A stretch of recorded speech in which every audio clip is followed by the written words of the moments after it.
tolop pithok taba yauna tongan ba demand sing taladna higher secondary school gi oja sina pen down strike ki khongjang changsin ba hokre kumja lising ani 19 da lengang na lokhibo oja sing na tha asigi kuntaruk phawba changsil liba khongjang asina maram oiraga mahiroi singi academic atmosphere da akaiba ke apire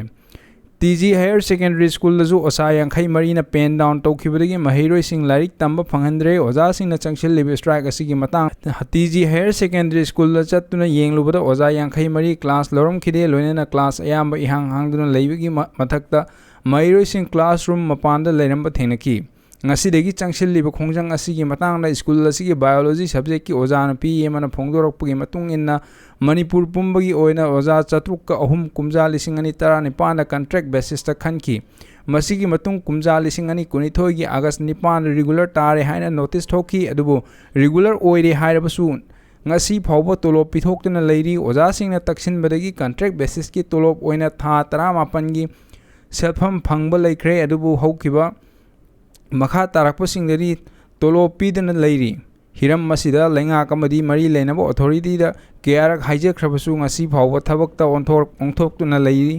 amaromda pen down strike na mahiroi singda chauna akaiba pi haibo oja singna khangdaba nate maram maduna oja amadi mahiroi singna thengnari ba awaba sing ubiduna oja singna taliba demand sing asi lenga na pithok piu haina phongdorak higher secondary gi vice principal mingna nongthongbom femina na akogi sigi sumai tawdana makogi 2018 da regular kanoksi changakpa regular ta khaba oja sing si lecturer sing sigi strike ama pen down strike ama tawbi besina akogi school la budi khara effect tawre haije butare round about mukogi strength si lecturer ki masing ji 53 aduga akogi satra ki strength na 1900 muk laire na moi 53 na pen down strike tawbi besida effect budi am tawre akoina manage tawbo di yang wai especially Manipuri department ki oja sing se makoi gi ngakta moi ngakta oiba aduna moina pen down strike tawbi banina Manipuri sima pura fail oire sangbina bam ta leite tubo akoi somehow atop subject na padi loi manage tawjari. And then another thing kogi political science su lecturer ama khaktang lai home science su lecturer ahum lai lagi English da su lecturer se makogi mayam si loina pen down tawkhrabanina yam nam sida oja se yamba akoi lecturers yam le hodre atuna si manage tawbadana kodi yam di wai amna si di makogi si favor amma magi wana tabada akogi school da yam la keno di thoi have ta kai budi yam thoi inconvenience yam laire kogi keno se class se loina full tawbangam da gi pibam da laire ba especially Manipuri political science alagi home science si subject om ji oina tai subject na budi men khatara ga so koi da yam effect tawi Kulgi maikaidagi di oja sing sida akoi kesu yam kanna hainingai di laitre kaigino ta makoina city makoiga government gi yana bagi matung in banina ko ato akogi school gi authority ama oina akoi su akogi level best classes hoida na ko ta na bodi ko na gani adu bo hoida di inconvenience yam thina di mayok na re simsi ko from ranjit maitai chemistry department da lecturer onan 2018 gi best kanjaban hana Saturday nimita lecture association Manipur samna lam saisna association na tawriba pen down strike sigi matungna akoi TG school su asidigi ujaban asi akoi oja yam baloi bak department am yami Manipuri political science ayam baloi shure biology da si mayam se masi ayu mata loi laksare koi lam na pigiba rules and regulation gi matungina assembly nang laksare adu akoi horen assembly loidi baba class loidi baba akoi lejagani sign tujagani adobo akoi gi normal duty class loidi observe param di kari dino da akoi nan so loi haibi grabani akoi se 2018 da proper way da arari matungina deficit tawi return tawi digi ta ai taram matungda nium sumai matungda akoi se khambi bane regular na 2022 gi 8 January 2022 da regular ta adogo regular PS na 1st April 2023 adum mayam dum khambiro hujik sahi 2025 July sahi ani makhai sida koina single regular pay amabo phangdabida koina kathoga koi sagi awaba mayam dei ro yaw sida marak sida oza singba lainana nagidana legidu si yawraban oza ahum laying bangamdana maramdi khanbiro mayamsu thani pan manungda amuk tolopiba atusu regular tarbada contract tolopibiyo sidadi koi mayamsi asokki matik victimize oire aduna akoina tawba yabasu tawre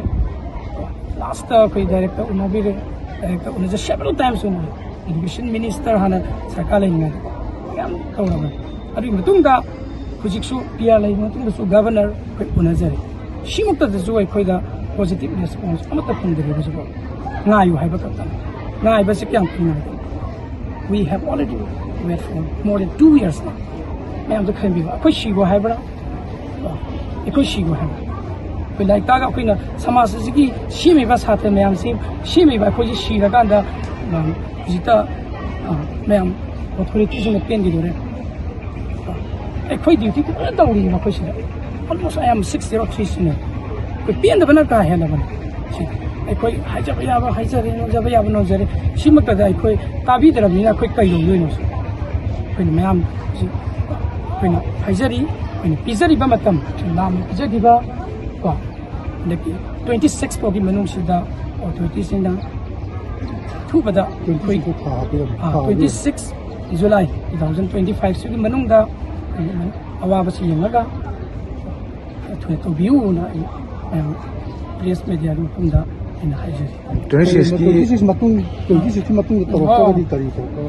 sigi phawbuda toroktarabadi koina es lam nan lekhiba diso class corona ji tawje awdagi in the hanaki irang manipur irang na tawje awdaga sum hadi all of a sudden ko ano ojagi instruction maram oduna akoi like tamba je thale phangre job ka bai na cheleba su haidi nangaroi aduga oja sing na koi tiji oja sing se yamna moina thawai ya takpi ba na oja sing than da ba akoi ji to class normal class disturb tom na ke nungai te aduna yarage government na akoi right to education se mati ka no hai haijari aduga yaragadi athu matam da si situation se stabilize oina ba oina haijari ꯑꯩꯈꯣꯏꯁꯦ ꯑꯩꯈꯣꯏꯒꯤ class ꯑꯣꯖꯥ ꯃꯌꯥꯝꯁꯦ ꯑꯩꯈꯣꯏ class ꯐꯖꯅ ꯇꯧꯕ ꯉꯝꯗ꯭ꯔꯦ ꯍꯧꯖꯤꯛ 2018ꯒꯤ ꯑꯣꯖꯥ ꯃꯌꯥꯝꯁꯦ ꯑꯌꯥꯝꯕ ꯀꯟꯇ꯭ꯔꯦꯛꯀꯤ ꯑꯣꯖꯥꯁꯨ ꯑꯣꯏ ꯗꯤꯄꯥꯔꯠꯃꯦꯟ ꯈꯔꯗꯤ ꯀꯟꯇ꯭ꯔꯦꯛꯀꯤ ꯑꯣꯖꯥ ꯃꯌꯥꯝꯗ ꯄꯨꯕ ꯉꯥꯛꯇꯅꯤ ꯃꯁꯤ ꯍꯧꯖꯤꯛ ꯑꯩꯈꯣꯏꯒꯤ ꯅꯣꯔꯃꯦꯜ ꯀ꯭ꯂꯥꯁ ꯇꯧꯕꯗ ꯌꯥꯝꯅ ꯗꯤꯁꯇꯔꯕ ꯑꯣꯏꯔꯦ ꯒꯚꯔꯟꯃꯦꯟꯠꯅ ꯑꯣꯖꯥꯈꯩꯁꯤꯒꯤ ꯀꯩꯅꯣꯁꯦ ꯋꯥꯈꯜꯂꯣꯟꯁꯦ ꯁꯄꯣꯔꯠ ꯇꯧꯕꯤꯌꯨ ꯑꯗꯨꯒ ꯑꯩꯈꯣꯏꯒꯤ ꯅꯣꯔꯃꯦꯜ ꯀ꯭ꯂꯥꯁ ꯔꯥꯏꯠ ꯇꯨ ꯏꯖꯨꯀꯦꯁꯟꯁꯦ ꯚꯥꯏꯑꯣꯂꯦꯠ ꯇꯧꯕꯤꯒꯅꯨ ꯑꯩꯈꯣꯏꯒꯤ ꯑꯣꯏꯅ ꯏꯔꯥꯡꯗꯁꯨ ꯐ꯭ꯂꯠꯇꯁꯨ ꯃꯌꯥꯝ ꯑꯃ ꯀ꯭ꯂꯥꯁꯦꯁ ꯃꯌꯥꯝ ꯑꯃ ꯃꯤꯁ ꯇꯧꯈ꯭ꯔꯦ ꯁꯦꯂꯦꯕꯁꯁꯦ ꯅꯪꯗꯕꯒꯤ ꯐꯤꯕꯝ ꯑꯃ ꯂꯥꯛꯑꯦ ꯑꯩꯈꯣꯏꯗꯤ 12ꯁꯨ ꯊꯥꯒꯗꯕꯅꯤ and we are very much focused on our studies so sigummasina maram oiraga akhoi ojagi normal class fazana tawnabagidamakta sise support tawbiyo government ka athu matamda yasinaba busanbiyo haraga ai pusinjage thank you aigi ming malanganbi 12 science section C masi akhoi na government manipur sida yamna chauna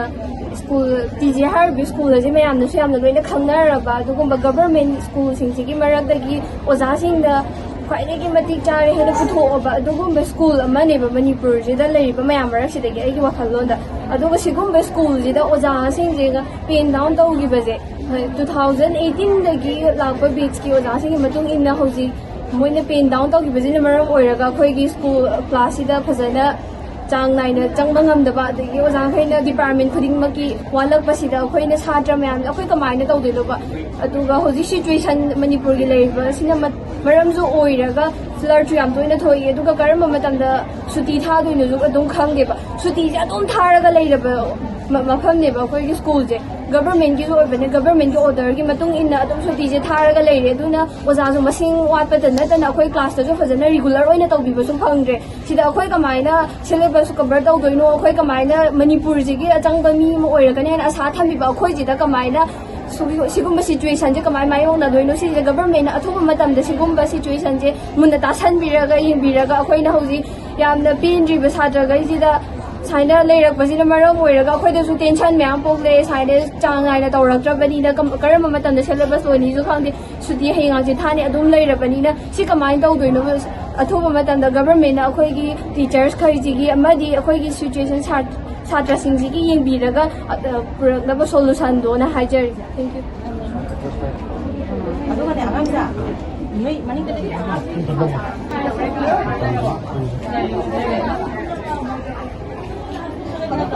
Okay.